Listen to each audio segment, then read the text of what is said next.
మాజీ మంత్రి ఎమ్మెల్యే హరీష్ రావు కృషి ఫలితంగానే నెహ్రూ పార్క్ సుందరీకరణ ఓపెన్ జిమ్ ఏర్పాటు జరిగిందని సిద్దిపేట మున్సిపల్ చైర్పర్సన్ కడవెరుగు మంజులా రాజనరసి అన్నారు. సిద్దిపేట పట్టణంలో 35 లక్షల నిధులతో సుందరీకరణ చేసిన నెహ్రూ పార్కును కౌన్సిలర్ జయ వెంకటరెడ్డితో కలిసి మున్సిపల్ చైర్పర్సన్ మంజులా ప్రారంభించారు. ఈ సందర్భంగా ఆమె మాట్లాడుతూ చిన్నపిల్లలకు వినోదం, యువతకు ఆరోగ్యం, ఆహ్లాదం, వృద్ధులకు ప్రశాంతత ఒకే చోట కలిగేలా నెహ్రూ పార్క్ సుందరీకరణ చేయడం జరిగిందన్నారు.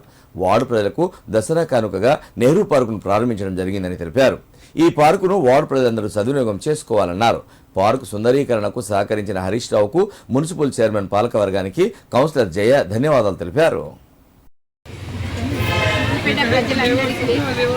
సరికొత్తగా ఉండాలని నెహ్రూ పార్కు ఓపెన్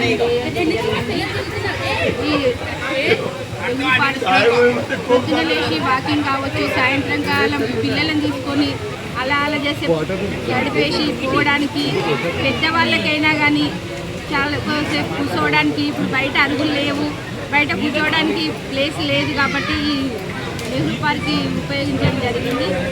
ప్రజలందరూ వినియోగించుకోవాలని ప్రజలందరినీ కోరుతున్నాను. ఈరోజు నెహ్రూ పార్కును 35 లక్షల రూపాయలతో వివిధ ఫండ్స్ ద్వారా మాజీ మంత్రి హరీష్ రావు గారి కృషితోని సిద్దిపేట పట్టణంలో ఇది లేదు అని అనకుండా ఈ ప్రాంతానికి చెందిన చిన్నపిల్లలు కానీ వాళ్ళ కుటుంబ సభ్యులు, వాళ్ళ తల్లిదండ్రులు వచ్చి సేద తీరనికి మంచి 35 లక్షల రూపాయలతో మంచి పార్కును ఏర్పాటు చేసినందుకు ప్రజలు కూడా సంతోషిస్తున్నారు.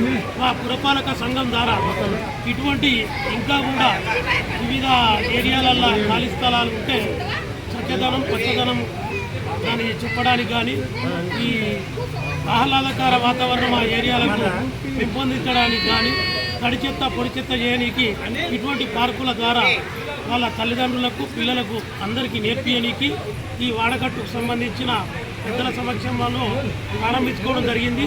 చాలా సంతోషకరం.